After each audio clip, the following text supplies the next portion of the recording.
భగవద్బంధువులందరకు హృదయపూర్వక నమస్కారాలు. ఓం శ్రీ రామచంద్ర పరబ్రహ్మణే నమః.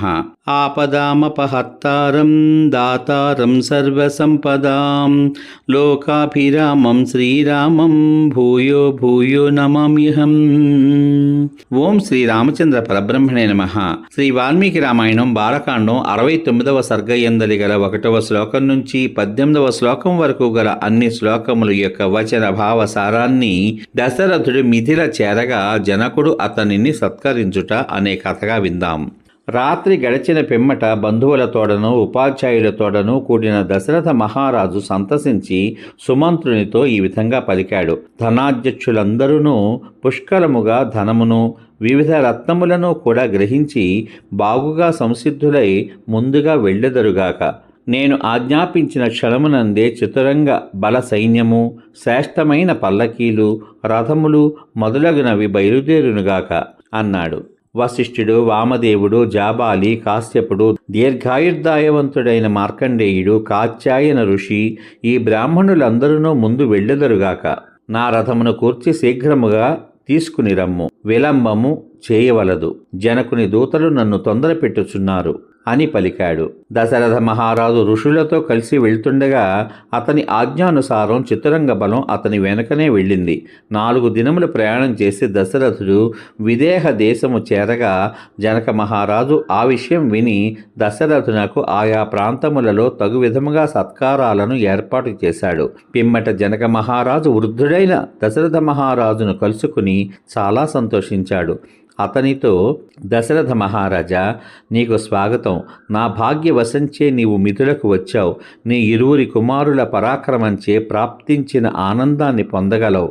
మహా తేజస్సాలియు భగవంతుడును అగు వశిష్ఠ మహర్షి బ్రాహ్మణోత్తములతో కలిసి దేవతలతో కలిసి దేవేంద్రుడు వలె నా భాగ్యవశమున ఇంటికి వచ్చినాడు.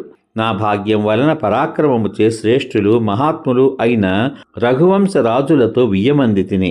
నా విఘ్నాలన్నీ తొలగిపోయినవి. నా కులము పూజనీయమైనది.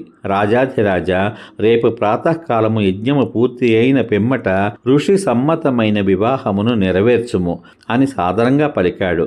మాట నేర్పరులలో శ్రేష్ఠుడగు దశరథ మహారాజు జనకుని వచనం విని అతటి ఋషులందరూ వినుచుండగా అతనితో, జనక మహారాజా, నీవు ధర్మం తెలిసినవాడవు.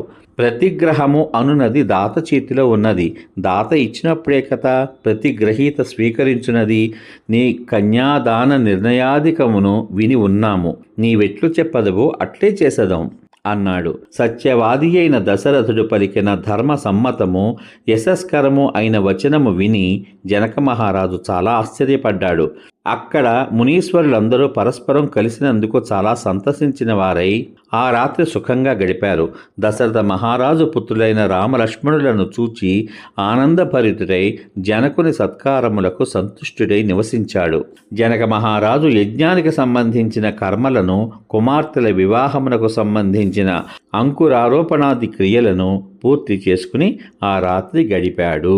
సమాప్తం. ఇంతవరకు మీరు శ్రీ వాల్మీకి రామాయణం బాలకాండం 69వ సర్గ యందలి గల 1వ శ్లోకం నుంచి 18వ శ్లోకం వరకు గల అన్ని శ్లోకముల యొక్క వచన భావసారాన్ని దశరథుడు మిథిల చేరగా జనకుడు అతనిని సత్కరించుట అనే కథగా విన్నారు. రేపటి భాగంలో శ్రీ వాల్మీకి రామాయణం బాలకాండం 70వ సర్గ యందు గల 1వ శ్లోకం నుంచి 45వ శ్లోకం వరకు గల అన్ని శ్లోకముల యొక్క వచన భావ సారాన్ని వశిష్ఠుడు రామలక్ష్మణుల కొరకై సీత ఊర్మిళలను వరించుట అనే కథగా వింటారు. ఓం శ్రీ రామచంద్ర పరబ్రహ్మణే నమః. శ్రీరామ రామ రామేతి రమే రామే మనోరమే సహస్రనామ తత్తుల్యం రామనామవరాననే. ఓం శ్రీ రామచంద్ర పరబ్రహ్మణే నమః. సర్వే జనా సుఖినో భవంతు. శుభమస్తు. స్వస్తి.